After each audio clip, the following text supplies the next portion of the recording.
The Newsround on Off the Ball. With Gillette, for an effortless finish to your day. New Gillette Labs Razor with exfoliating bar. This is News Talk.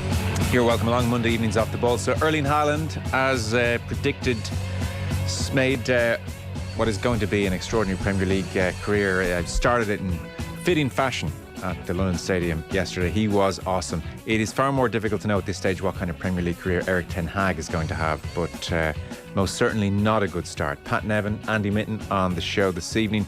Meanwhile, for New Zealand, 5 defeats in 6 tests is the rather extraordinary headline. The New Zealand Herald, not to get caught up or in a loss of perspective, led with a front page editorial this morning calling for Ian Foster to be sacked. So we'll talk to Gregor Paul of the same newspaper. I don't think Gregor wrote that editorial, I have to say, but he is in South Africa, and we'll see what he makes of the general situation. They have to play South Africa again at the weekend. And then there was a 15th All-Ireland Camogie title for Kilkenny yesterday at Croke Park. 1 point win against Cork. Sarah O'Donovan with us after 8 o'clock. 53106 the text number. We're at Off the Ball on Twitter. We have Richie McCormack with us. Hello. Hey Joe. And Michael McCarthy here in studio. Hello to you. Hey lads. So Premier League, it was back, Mick, in all its abundance. Erling Haaland, I think, quickly put paid to any doubts that he may not be able to cope or adapt to the Manchester City way. And indeed, as did Manchester City, the way Kevin De Bruyne looked up and said, you know what, he's made a perfect run, there's space there, I'm not going to dilly-dally here and make 15 passes with the lads, I might just play him through and talk about making a finish look easy and routine and devastating, really. So Erling Haaland's going to score approximately 85 goals this season. Yeah, but will Man City score more than their 99 that they got last year? I love that goal so much. Like, I mean, it looks very easy to just cross the ball in the way he did, but basically what you're doing is judging your steps and the path of the ball and the speed of the ball to get into that position where he doesn't have to take any more touch and just like makes like the entire defence and goalkeeper look kind of stupid, you know. Like, it was brilliant. But you're interesting you mentioned De Bruyne's true ball there. Like, there's a part of me that's thinking, like, what do I do in this situation? I have a vague recollection from my youth as to what I can do in this position. I know I'm really good at passing the foot. I could just kick it straight forward here, and you know, it's like he hasn't done that in years. But turns out Kevin De Bruyne might be okay at doing true balls through to a free striker. I do think De Bruyne thought to himself, oh, this is just too easy. I actually make this pass blindfolded. Yeah. And I totally agree. I mean, Haaland was just calm personified. No sense of, oh my God, there's a big chance, big moment for me, Man City.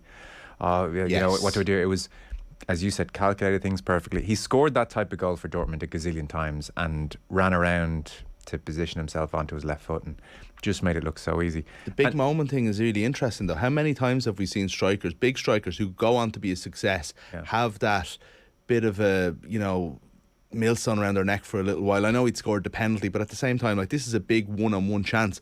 I feel like even the best strikers, early days of their after a big move, miss them more often than not, don't they? Whereas this wasn't like scuffed in. You know, I love Nunez's goal in a way, but like, he needed to get a goal like that. And I feel like he might score 25 crap goals this year and it's going to be the best Liverpool signing ever. But Haaland is just like, everything about it was just perfect, you know? Dion Dublin on Match of the Day 2 last night was talking over it. And as Haaland was running around to get himself onto his left side, he said, this is a striker slowing down. He's slowing down here. Yeah. He's not speeding up. He's not snatching this. This is him slowing everything down and completely aware of all his faculties and what's around him. Ironically, and it, you know, won't garner the same kind of headlines, but more encouraging almost was that short burst of a run he made for the penalty, because that's the type of run he may have to make quite often for Man City when they're against a low block and lots of players back and organised. And the fact that he could make that, what was it, 6-7 yard dash and was quickly found, that suggests, he's totally in sync with this team already. He's not going to get that room when City aren't leading as he did, you know, for the 2-0 goal. So the first one is the one that's going to be the key to 3 points every game, regardless of what his goal scoring stats end up being. So yeah, I completely agree with you. I think an awful lot of us have a, I don't think anybody wants to see, especially when you're a neutral, if you're not a fan, you don't want to see any team dominate. This is taking out any moral questions you might have about the Manchester City project. They've already won 4 out of 5 titles. They're going for 3 in a row. I don't think any team other than Manchester United twice have won 3 in a row in the Premier League era. there's definitely a party that wants to see new teams come through, or maybe Liverpool even up the rivalry a little bit. But there's also a part of me that is excited by this Man City team, and that's the first time I think in the Pep era I've been excited by this team. Grealish coming into his own a little bit, showing a little bit what he can do. Maybe without Sterling there's probably just more room for him to establish himself in the team. Haaland bringing what he does. I don't know. Kevin De Bruyne just like having that person to almost a plaything for Kevin De Bruyne. Now that you say, I'll be far more inclined to watch Man City this year with Haaland. Yeah. I think, Richie, because I mean, maybe that would apply to most people, because we know we're watching something fairly freakish unfold here. Yeah, we mentioned that last year, that we kind of shied away from Man City a little bit in terms of their watchability, because I don't know, it's a little bit dull, but there's a spark there about Haaland that definitely makes them a more attractive prospect. What's interesting about this weekend, and I've seen a fair few opening weekends now in my many years. Your 40 years, Richie. My 40 years, Mick. Yeah, thanks for reminding me. It's like I've never really seen a weekend where the die has been cast, or like people have tried to cast the die for a season so quickly as this year. Like it's all down to, like, as you mentioned at the top of the show, like it looks like Haaland is going to score a bunch of goals for Man City. Manchester United are going to be perennially crap. Liverpool have dropped points in the title race already. That's how that draw at Fulham is already being viewed. And, you know, everyone else is also rants. And I don't know if it's a sign of a healthy league that's where we are after week one, is that we kind of know where everything's going, and we kind of know the positions that everybody's taking up for the next 30 odd weeks, and with a World Cup in between. I don't know if it's all that healthy. Particularly like the surprise at Brighton beating Manchester United. Like, teams beating other teams is what's supposed to happen in a natural, healthy environment. That things are viewed with such as so unusual, I don't think is a good thing, and is all that healthy. A few texts into 53106. De Bruyne to Lukaku, so he does do some long balls for Belgium occasionally, says Dave and Bray. Yeah, fair enough. Lads, does the All Blacks' continued bad form put the Irish Tour wins into some kind of perspective as a texter?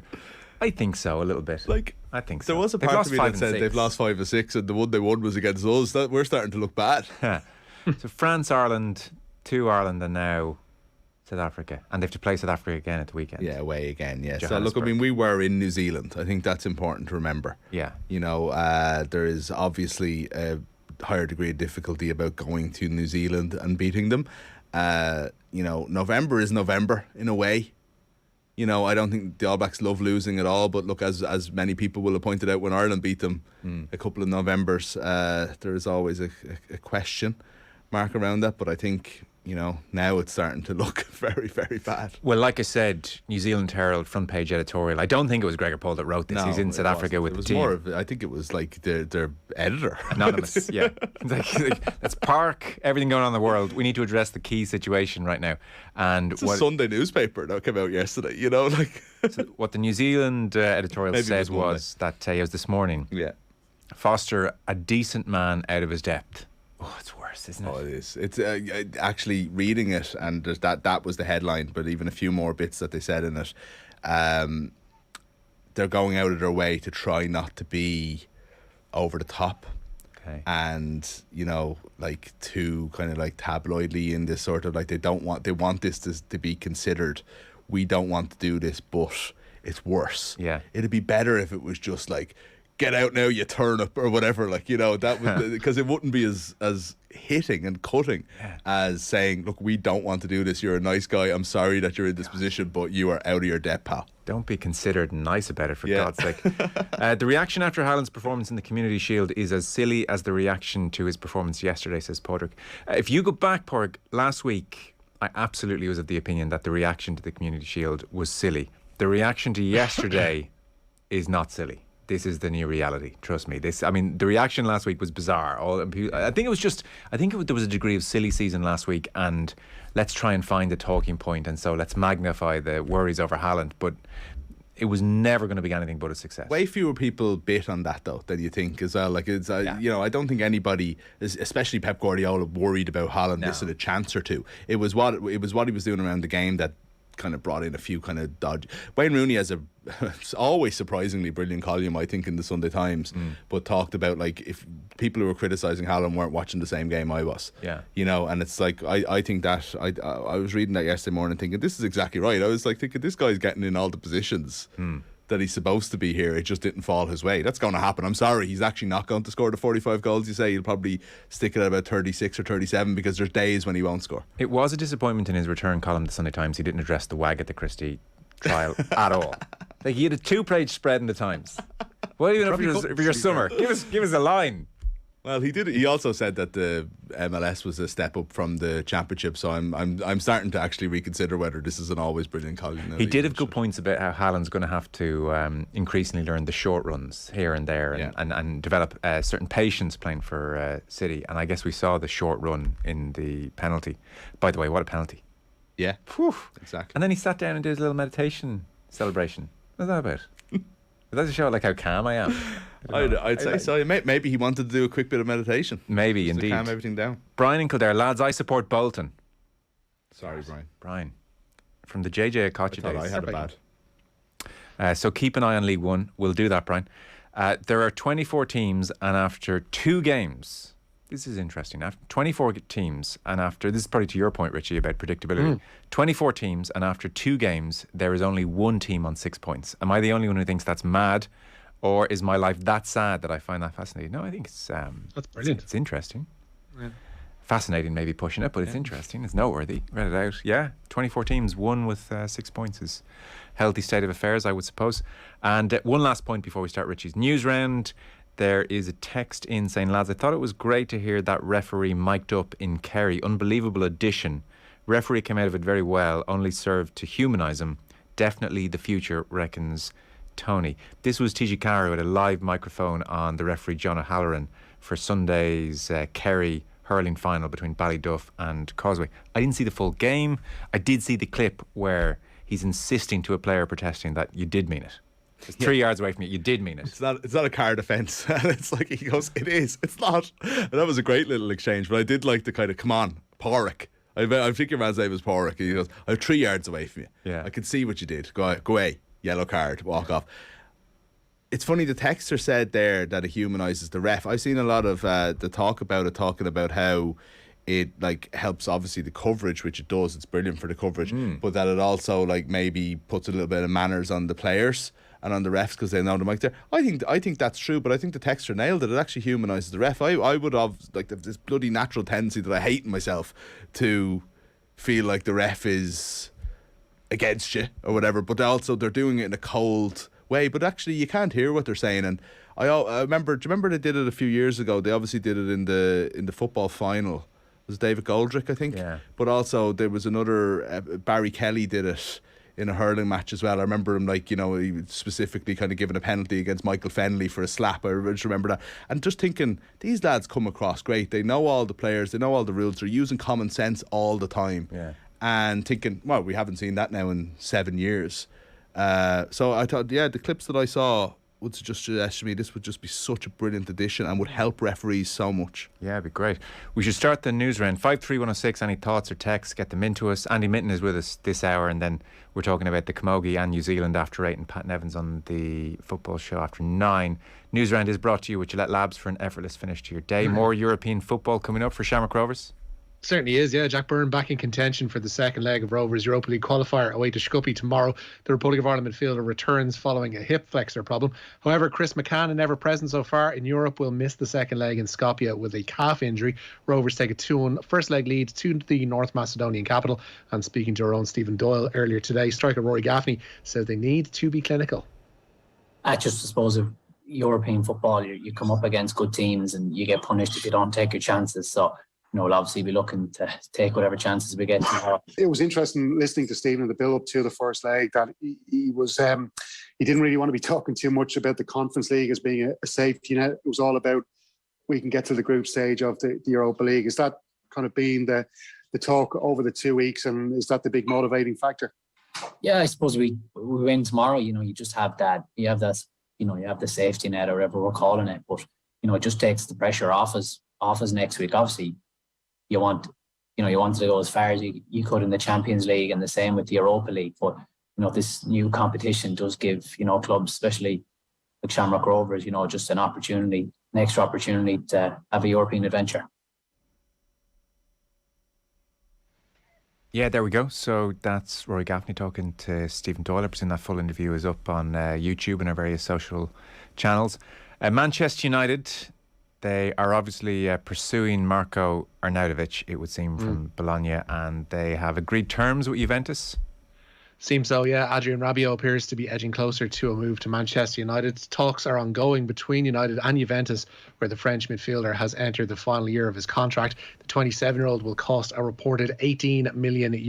United must still discuss personal terms with Rabiot's agent mother, Veronique, and they're also hopeful, as you mentioned, Joe, of a deal to sign Marko Arnautovic from Bologna, with a €9 million bid already rejected by the Serie A club. Dear, oh dear. I mean, honestly. I did see a tweet from Rob Draper, the journalist, and he said, imagine Man United's manager in 18 months' time explaining how his hands are tied in the market as the clubs need to move on Arnautovic and Rabiot first, but no one will take them because they're on a 5-year deal worth 175 grand a week. I mean, this is just all kinds of mediocrity here. Yeah, I saw Manchester United, their lineup. I had a conversation on Saturday with a Man United fan where I was like, who is up front if it's not Ronaldo? And it's like, oh, well, Anthony Martial's injured. I was like, sorry, what? Anthony Martial was shipped out a year ago. How could this be? The key man in pre-season. I know, but how could we be back to that if you're a Man United fan? But then I still, even with that, even with Christian Eriksen playing which is, by the way, we should maybe talk with Andy about it, but it's like, why is Christian Eriksen the person playing as the false nine? It's like, even if you have to play one, surely it would suit Bruno more than it would suit Eriksen as a footballer. That's surprising to me. But even seeing that mess and seeing that Ronaldo's obviously not the answer, is like, if Marko Arnautovic is the answer, I don't know what the question is.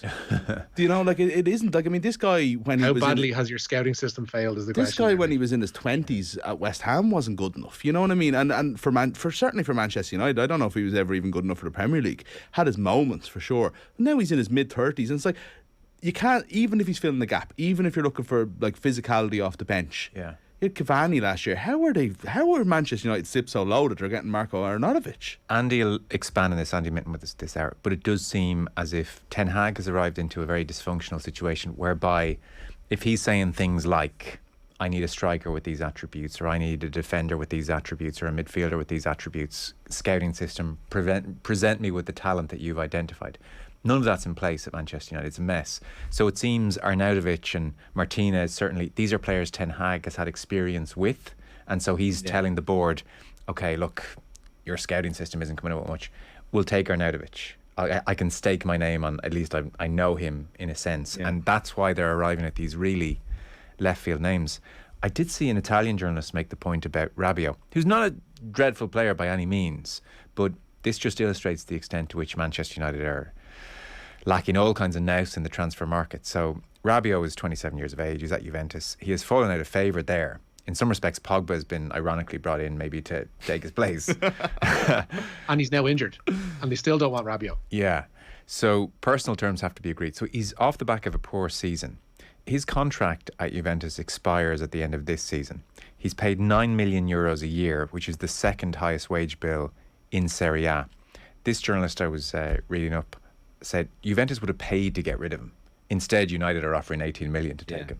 And this just sums up at every turn how Manchester United make a mess of everything and spend lots of money doing it. I think they're now so bad. I was one of the Ronaldo is a terrible idea types. I just thought, Solskjaer, it's an odd thing to say from this vantage point, but I thought things were progressing and Greenwood was still available for selection and Cavani was still at the club, and there was a sense, Rashford was maybe on the up as opposed to where he is now. But I thought, well, Ronaldo doesn't help things. 12 months on, I now think they're so bad that actually might as well just stick Ronaldo on and see can he score a few goals. It's a bit like at half-time on Sky where Jamie Carragher said, I just get Ronaldo on at this stage because they've nothing. They've nothing. So I now think keeping Ronaldo might just be their only solution, because I thought we're going to see Ten Hag high pressing. Yeah. Like United for the last couple of years have been easy to play against. They can't press. Yeah. They don't know what they're doing without the ball. So I thought, well, we'll see Ten Hag unleash the pressing masterclass. It wasn't there. If Ronaldo had been playing, we would have blamed Ronaldo for that on Sunday. So it wasn't It's there. just not happening So anyway. now, Yeah. do Well, you know Christian what? Eriksen isn't going to be the presser for you either. Like, you know what I mean? But I can't Just stick him on now, I think. So I'm watching the match. I turned it on yesterday, and again, I'm not paying like a huge amount of attention to pre-season. You kind of don't know what you see, and I know Martinez is there, but you almost think, did I miss something? And then you see the line up, and it's still McFred in midfield, and you're like, right, okay, well, they've sold Pogba now. And they've spent the entire summer trying to get Frankie de Jong, and maybe they'll get him in the end. But like, they've known we all know what the bloody problems were with that transfer. Could they not have gone and got somebody else? Like, Manchester United are so haphazard and shoddy that they're going after Rabiot and Arnautovic in August when the season's already started. Arnautovic, sorry to keep banging on about that, but I can't understand how the so-called biggest club in the world, certainly one of the biggest potential clubs in the world, are running like a bunch. This is amateur hour. Yeah, it's bad. What is going on? I don't know. How could they be that badly run? Like, anybody could do this better. I don't know why I'm getting angry. I find it hilarious, but when you start thinking about it that way, it's like it beggars belief. No, it's shocking. It's a hell of a way to go through £1 billion. We got no one to play up front. Yeah, it's quite Christian Eriksen up front. Yeah. So they have Brentford at the weekend, and then they've Liverpool. Would you say Eriksen is regretting not choosing Brentford in his choice that took him 2 months to make between Brentford and Manchester United? I'd say it's crossed his mind, yeah. Do you know the worst part of all this is? Those stupid articles 2 weeks ago about, like, Eric Ten Hag's new rules. You have to be on time for training and all this stuff. Like, things are going to change around here. Yeah. Is there any sauce directives now? I don't know. No. I think he banned them from having their own personal chefs. All of this stuff, that gets talked about as, like, signs of a new regime. Sauce is back, and you have to eat it. Yeah. Meanwhile, Fred, he's still giving the ball away. He hadn't had ketchup in 8 weeks. He's giving the ball away. It's wild stuff. So Andy Minton with us this hour. We won't, by the way, I can't bear it anymore. We're not going to do 9 months of Man United assessment. They're terrible. We know they're terrible. We'll do it for the opening week, but like, we're not having Andy Minton on at 7:30 every Monday. We'll bump him to 9. Yeah. Richie, Manchester United, I mean, you know yourself. They could end up being different kinds of terrible through the season. That's the thing. Yeah. Like, there's always scope for them to get weirder and even more rubbish. Like, there's going to be a managerial change there at some stage, you'd imagine. I don't think. Do you think they will this season? Yeah. No. They have to. Like, I was talking about this with John Giles there last week. Like, he has to have the year. He has to have a full season. Yeah, I think so. Unless he's like, they're in the relegation zone by the time the World Cup comes around. Like, then you have a conversation. But like, anything else, anything above 15th, and he has to be given the year. But that's where, like, we don't know. Like, they literally could be in a relegation scrap, and it wouldn't surprise, I don't think, any of the three of us. They're not, because they're that rubbish. Yeah, they are. We've rabbited on a touch here. We've about 3 minutes, so I'm going to let you blitz through the top stories you've left, Rich. Yeah, an open-top bus containing the All-Ireland winning Kilkenny Camogie panel should have reached the city's courthouse by now. They're celebrating the Cats' 15th Senior All-Ireland following yesterday's 1-point win over Cork at Croke Park. Kilkenny won in All-Ireland despite Davina Tobin and Colette Dormer retiring and the absences of Megan Farrell and the Doyle sisters. Laura Murphy, speaking to her own Aisling O'Reilly afterwards yesterday, said the win was made all the sweeter by those absences. Definitely, and look, I suppose that makes it a little bit sweeter, and when a door closes for one, it opens for another. And you've seen Tiffany today, 19 years of age, up the pitch, corner back over the bar. I think that's definitely her first point in championship this year, and what a way to get it. And as I said, Tiffany is one of those players. She took our opportunity this year and had an unbelievable season. And the management, what have you made of them this year?